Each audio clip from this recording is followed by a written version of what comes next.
So I'm sitting here contemplating. Had a few drinks, but I've been way more fucked up. And I just want to be honest. And I got something on my mind and I want to let it out, because fuck it, why not? We all got problems. From Donald Trump to the dude you saw in front of the fucking arena who was a bum and homeless. Everyone's got something. Some people's problems is like getting something to eat, and some people's problem is they tweet too much on the internet. Regardless, everyone has issues. So, I just had a conversation with one of my boys, and we chopped it up. We chopped it up real good.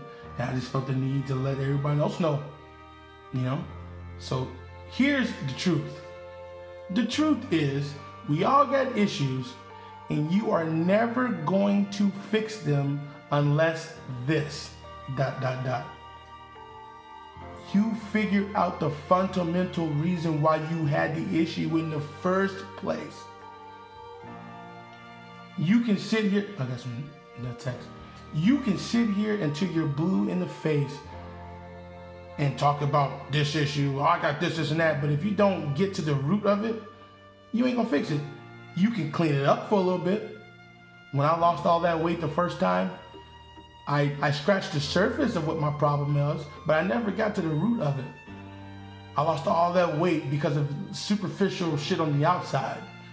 So then once those issues weren't an issue no more, I gained 30 pounds.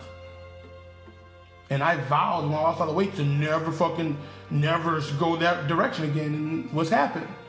So it made me think like, man, holy shit, what the fuck is going on? How come I have this issue? I vowed, I know what to do. I know what it takes. Scientifically, I know what it takes to lose the weight. So why am I gaining?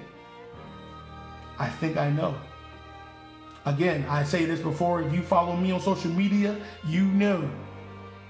I always say life is easy. Shit sure ain't simple. It ain't simple, but it's easy. So here's what it comes down to. Let's use me as a personal example.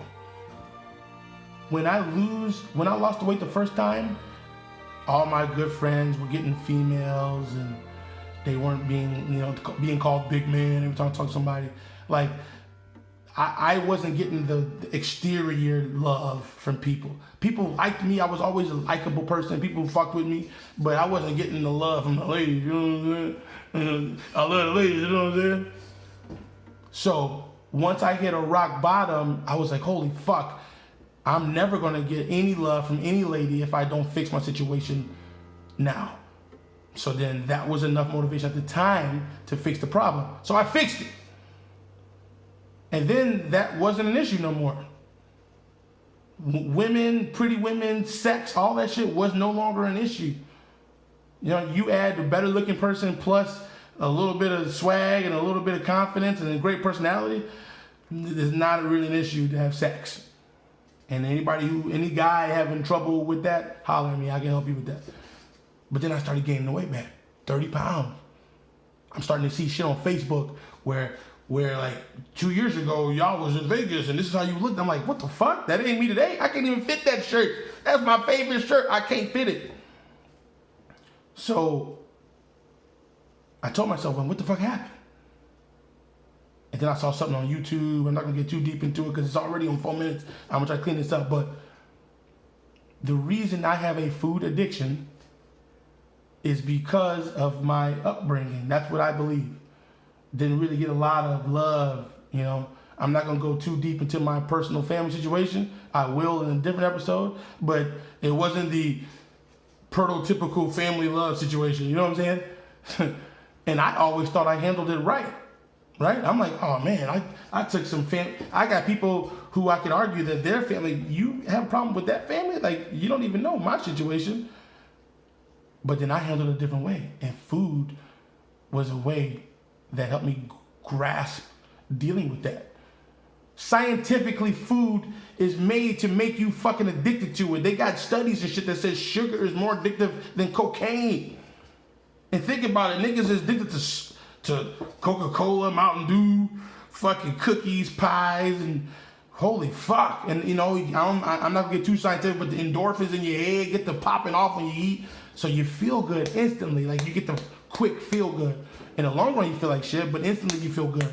So imagine if I've never felt really good ever, and I became old enough to choose food on my own. Holy shit! It was like I was a sugar high. It made me feel good instantly, quick, and then I got a problem. So I'm figuring out my issue. The reason I'm addicted to food is because it makes you feel good, and it's like my comfort zone. It makes me feel good instantly and quick. Now you might have other issues. I would always argue that if you have any kind of coping mechanism, is because you're probably trying to feel good about something. So what you have to do is ask yourself that hard question, that question that nobody really wants to talk about. I'll ask it for you. Why the fuck do you have your problem? Why do you have it? You don't know? You really don't know? Then talk to somebody. They might know.